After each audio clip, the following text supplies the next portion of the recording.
Titans Year 1 was a short miniseries focusing on the Titans' first year in operation, mainly with the Fab Five. The comic opens up with Robin reaching out to his fellow teen superheroes. Batman immediately comes in and tries to shut this down. He's like, "Why are you wasting your time? We got a cat burglar to catch." To the point where Robin feels the need to have to justify just, talking to people his age. He's just like, "Oh, I was gonna ask them for information about the cat burglar, It cuts to Wally West, Kid Flash, and he's waiting for Robin to respond to his message because he responded. And you get this really great scene of Kid Flash being bored while also being super fast, so you really get the sense that time is dragging to the point where at one point he goes to get a snack, right? And he goes all the way to France to get French fries. It's a nice little bit. Cut to Aqualad. He's a bit of a coward in this run, and the whole premise about him is that he's kind of like a fish out of water. However, they took a unique direction to make Aqualad look as horrifying as possible. This guy looks like a fish monster. Like, that Aquaman horror movie they were thinking of making, The Trench? This is probably what would have been in it. But, conversely, surprisingly, Aquaman looks exactly like normal. He looks the same as always. So, I'm wondering, do all Atlanteans look like Garth?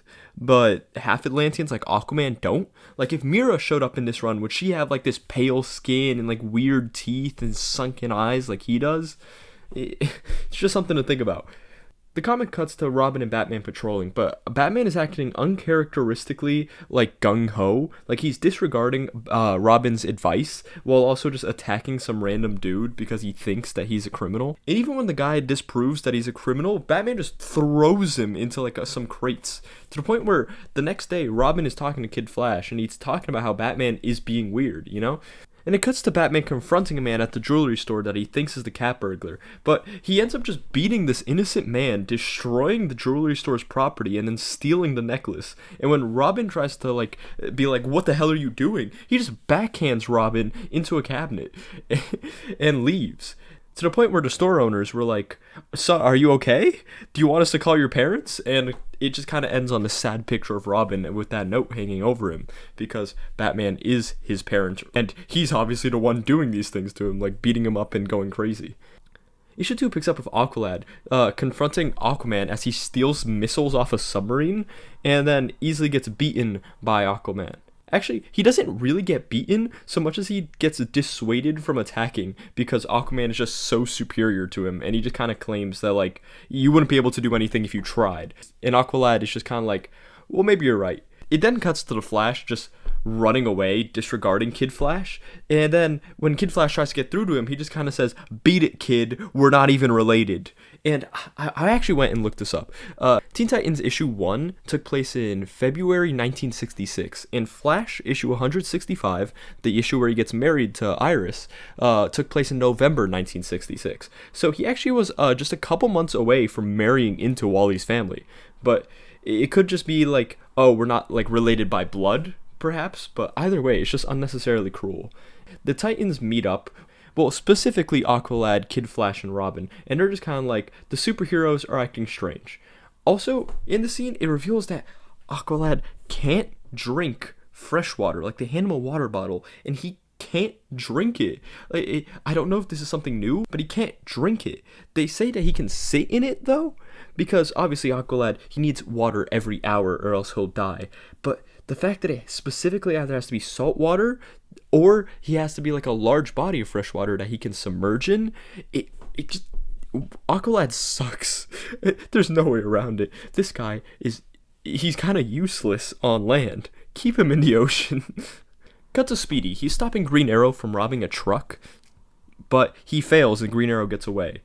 Then the other Titans show up just as Green Arrow tries to kill them all by blowing up a truck and sending it flying at them, at which point they're rescued by Wonder Girl. Cut to issue 3. Wonder Girl confronts Wonder Woman, who's in a standoff with the police, or a small military group here, maybe a SWAT team, and Wonder Woman's just kind of going ballistic, and there's nothing Wonder Girl can really do. Cut to them all at the Titans headquarters, where Garth is seeing "Oh, I don't know if it's a good idea to bring a girl into our secret cave." At which point, Speedy and Kid Flash are like, "Who cares?" With the implication obviously being that they both like Wonder Girl. She then starts crying, saying my sister hates me, and she starts pouring out tears. And I can't get over this one shot of just Aqualad drinking her tears. Oh my god. It's so funny. Oh man.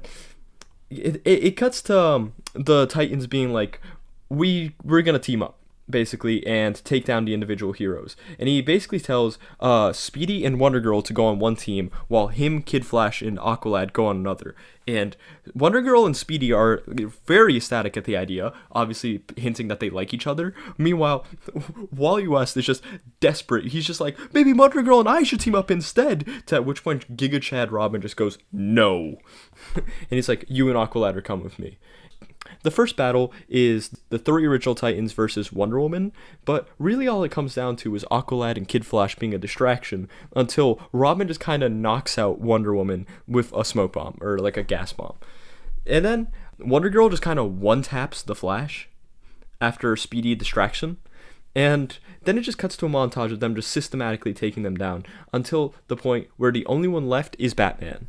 Cue the antithesis. Some dedicated fans may remember the antithesis from issue 53 of the Teen Titans, because so far this entire series has just been a retelling of that issue. An issue where this monster named the antithesis turns the Justice League evil, the sidekicks team up to beat their masters and the antithesis, and then they form the Titans. And that seems to be exactly what's happening. Batman shows up, and he immediately just ragdolls the Titans. He takes down 4 to 5, everyone except Robin, just immediately. Which is really interesting, seeing as how most of them, with less people working together, were able to beat the other members of the Justice League, and Batman just kind of shows up and no-diffs them all. I mean, to the other Justice Leaguers' credit, he doesn't even fight Aqualad. Aqualad just kind of gets intimidated and just surrenders. But then, Robin just kind of talk no jutsus Batman. He basically just says, like, Batman, you're becoming what you hate most. You're becoming a criminal. He's manipulating you. And Batman just kind of breaks free, and the antithesis is defeated. At which point, the Titans go like, oh, we were pretty good. We should make a team. And they're like, oh yeah, the Teen Titans. That sounds cool. And then Batman, clearly not reading the room, just like, all right, we need to go to Gotham. Robin, say goodbye to your friends. And he's just like, all right, guys, I'll see you. And they're just like, is he coming back?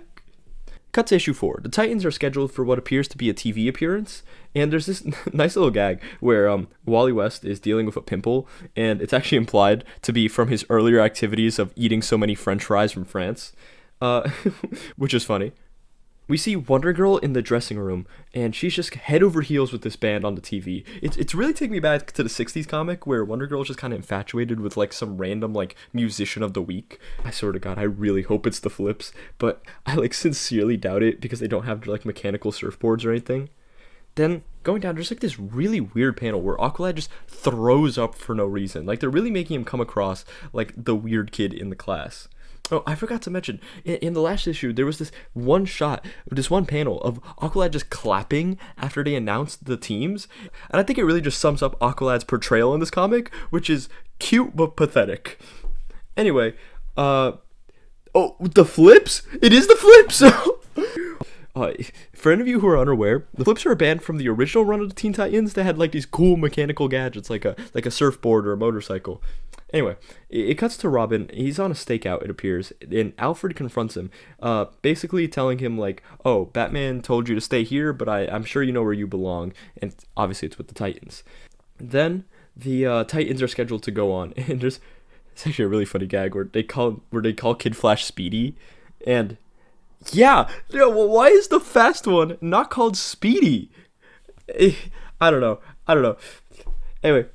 So the interview starts, and at which point their TV appearance is interrupted by the appearance of the Ant, which is a throwback to the villain from Teen Titans issue 5 way back in 1966, except this version of the Ant seems a lot more menacing than the previous, because the previous version was just a kid who was kind of being blackmailed into committing crimes. He wore like an ant costume.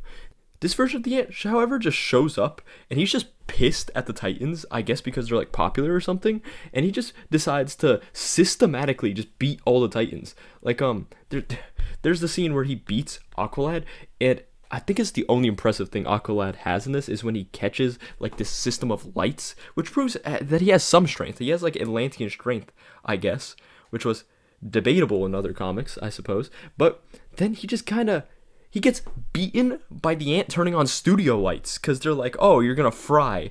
I guess the heat coming out from these studio lights was just enough to incapacitate Aqualad. It's literally that scene from iCarly where the person gets knocked out by like lights, but unironically. Wonder Girl is beaten by a grenade, and Kid Flash is literally one-tapped. Then Robin shows up and proceeds to beat the ant in a fight, which is really impressive because, like I just said, he just one-tapped Kid Flash. And the issue just kind of ends with Robin kind of just leaving. Also, it should be mentioned they said that Kid Flash was the leader of the Titans in Robin's absence, which is interesting because I never really pictured Wally leading the team. The next issue really just focuses on a date between Speedy and Wonder Girl. The comic opens up with Aqualad and Speedy. The comic opens up with Aqualad and Kid Flash playing water balloons, right? They're having a water balloon fight. And I think this is like a bad matchup for like two reasons. Number one, you're never going to hit Kid Flash. And number two, I'm pretty sure Aqualad enjoys getting hit by water balloons. There's this really funny scene though where Aqualad actually manages to hit Kid Flash when he's distracted by the news of Wonder Girl going on a date with Speedy, which is funny. Say what you will, Aqualad's kind of coming in clutch as the comic relief here.